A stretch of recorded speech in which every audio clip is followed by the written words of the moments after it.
सर्वेभ्यो नमो नमः। संस्कृत सीखो के यूट्यूब चैनल पर मैं प्राध्यापक कृष्ण वशिष्ठ आप सभी का हार्दिक स्वागत और अभिनंदन करता हूं। हम पिछली कुछ वीडियो में छंद आधारित प्रश्नों को सरल कर रहे हैं और हमने अनुष्टुप, इंद्रवज्रा, उपेंद्र वज्रा, वंशस्थ, वसंत तिलका और मालिनी छंद से संबंधित सभी प्रश्नों को सरल किया है, हल किया है। आज हम इस वीडियो में शिखरिणी छंद को सरल करेंगे। उससे संबंधित बोर्ड की परीक्षा में कौन कौन से प्रश्न आ सकते हैं उन सभी को देखेंगे। जिस किसी ने भी पिछली वीडियो को नहीं देखा है तो आप चैनल की प्लेलिस्ट जो छंद के नाम से प्लेलिस्ट है उसमें जाकर उन वीडियो को देख सकते हैं और उनको सरल कर सकते हैं, अच्छे से अपना अभ्यास कर सकते हैं। आप अगर चैनल पर पहली बार आए हैं तो चैनल को सब्सक्राइब करें, वीडियो को लाइक और शेयर करना न भूलें। तो आइए शुरू करते हैं शिखरिणी छंद से संबंधित प्रश्नों को। चलते हैं स्क्रीन पर। सबसे पहले छंद का लक्षण, रसैः रुद्रैः चिन्ना यमन सभलागः शिखरिणी। रसई, रस 6 होते हैं। रुद्रैः, रुद्र एकादश रुद्र कहे हैं, 11 रुद्र होते हैं। चिन्ना अर्थात यति, 6 और 11 पर यति। यमन, य से यगण, मैं से मगण, न से नगण, से सगण, भय से भगण, ल लघु और ग गुरु। 1 2 3 4 5, 5 तो हो गए गण। आप जानते हैं एक गण में 3 वर्ण होते हैं और 5 गण में हो गए 15, और लघु 1 गुरु 1, तो ये हो जाएंगे कुल मिलाकर एक चरण में वर्ण हो जाएंगे शिखरिणी छंद में 17। शिखरिणी छंद के प्रत्येक पाद में 17 वर्ण होते हैं, जिसमें यगण, मगण, नगण, सगण, भगण और लघु तथा गुरु के क्रम से प्रत्येक चरण में वर्ण रखे जाते हैं। पहले 6 और बाद में 11 वर्णों के बाद यति होती है। अब इससे संबंधित जो प्रश्न बन सकते हैं हम उनको सरल करते हैं। सबसे पहले जो सामान्य प्रश्न बनता है, शिखरिणी छंदसः लक्षणम किम, कि शिखरिणी छंद का लक्षण क्या है। तो शिखरिणी छंद का लक्षण होगा, शिखरिणी छंदसः लक्षणम रसैः रुद्रैश्चिन्ना यमन सभलागः शिखरिणी। छंद का उदाहरण क्या है? छंद का उदाहरण है महिम्ना में तस्मिन् विनय शिशिरो मोग्धमसृणो विदग्धैर्निग्राह्यो न पुनरविदग्धैरतिशयः मनो मे सम्मोहः स्थिरमपि हरत्येष बलवान् अयोधातुं यत्वत् परिलघुरयस्कांत शकलः। इस प्रकार से शिखरिणी छंद का यह उदाहरण हुआ।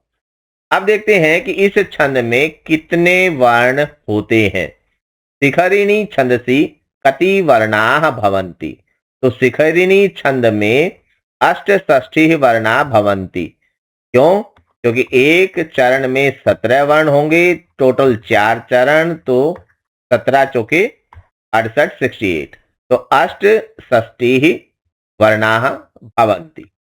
अगला प्रश्न है कि कस्मिन् छंदसि अष्टषष्ठी वर्णाः भवन्ति। जो पहला, इससे पहला यानी कि तीसरा जो प्रश्न था उसी का ये उल्टा है, तो इसमें हो जाएगा शिखरिणी छंदसि अष्टषष्ठी वर्णाः भवन्ति। अब प्रतिचरण की बात करें कि शिखरिणी छंदसि प्रतिचरणे कति वर्णा भवन्ति। शिखरिणी छंद के प्रत्येक चरण में कितने वर्ण होते हैं? तो उत्तर होगा शिखरिणी छंदसि प्रतिचरणे सप्तदश वर्णाः भवन्ति, 17 वर्ण होते हैं। अगला इसी का उल्टा बन जाए कि कस्मिन् छंदसि प्रतिचरणे सप्तदश वर्णा भवन्ति। किस छंद के प्रत्येक चरण में सप्तदश अर्थात 17 वर्ण होते हैं? तो उत्तर आप लिखेंगे कि शिखरिणी छंदसि प्रतिचरणे सप्तदश वर्णा भवन्ति, ऐसे हो जाएगा। अगला प्रश्न क्या बनेगा? अगला प्रश्न बनेगा कि शिखरिणी छंदसि कुत्र यति भवति। अब यति की बात है, विराम की बात है कि विराम कहाँ होता है। तो हमने देखा कि रसैः रुद्रैः छिन्ना, रस 6 होते हैं और रुद्र एकादश होते हैं। उत्तर बनेगा शिखरिणी छंदसि षड्वर्णानंतरम एकादश वर्णानंतरम च यति भवति। 6 वर्णों के बाद और 11 वर्णों के बाद यति होती है। ऐसी संभावना तो नहीं है, लेकिन बहुत ज्यादा अगर मुश्किल करना चाहे एग्जामिनर प्रश्न को, तो यह हो सकता है कि शिखरणी छंदसी प्रथमा यति कुत्र भवति, पहली यति कहां होती है। तो आपको बताना पड़ेगा कि शिखरणी छंदसी प्रथमा यति षड्वर्णानंतरम भवति, 6 वर्णों के बाद, क्योंकि पहली यति 6 के बाद और दूसरी यति 11 के बाद, टोटल 17 इस प्रकार से होते हैं। कस्मिन् छंदसी षड्वर्णानंतरम एकादश वर्णानंतरम च यति भवति, इस छंद में इसी का उल्टा हो गया, इस छंद में 6 के बाद और 11 के बाद यति होती है, तो आप लिखेंगे शिखरणी छंदसी षड्वर्णानंतरम एकादश वर्णानंतरम च यति भवति। अगला प्रश्न है शिखरणी छंदसः लक्षणे रस इति शब्दः कस्य सूचकः अस्ति। तो बार बार मैंने बताया है कि किसका सूचक है, षड संख्यायाः सूचकः अस्ति। शिखरणी छंद के लक्षण में रस जो शब्द है वो 6 की संख्या का सूचक है। अब आपको रुद्र इति शब्द कस्य सूचक है यह बताना है कि रुद्र किसका सूचक है। तो हमने देखा है कि रुद्र है शिखरणी छंद सह लक्षणे, शिखरणी छंद के लक्षण में रुद्र इति शब्द, रुद्र यह शब्द एकादश संख्यायाः सूचकः से एकादश संख्या का सूचक है, अर्थात एकादश संख्या को बताता है। यमन सबलागः अयम गणक्रमः कस्मिन् छंदसि भवति, यह गणक्रम यमन सबलागः किस छंद में होता है। तो यह हो जाएगा शिखरणी छंद में। यमन सबलागः अयम गणक्रमः शिखरिणी छंदसी भवति, शिखरिणी छंद में होता है। यमन सभलागः शिखरिणी। अब य से यगण, मैं से मगण, न से नगण, ऐसे अच्छा से रह गया, तै से सगण और भय से अगण।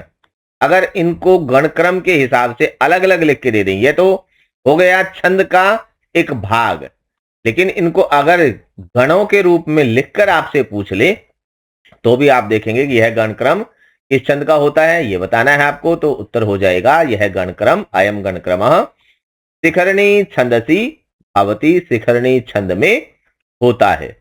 तो प्यारे बच्चों, इस प्रकार से आज हमने शिखरणी छंद से संभावित सभी प्रश्नों को सरल किया है जो बोर्ड की परीक्षा में आ सकते हैं। बहुत ही महत्वपूर्ण यह छंद है, आप इसे अच्छे से करें। इन 7 छंदों की वीडियो से आपके 6 नंबर पक्के हो जाएंगे, इससे बाहर कुछ भी नहीं आएगा।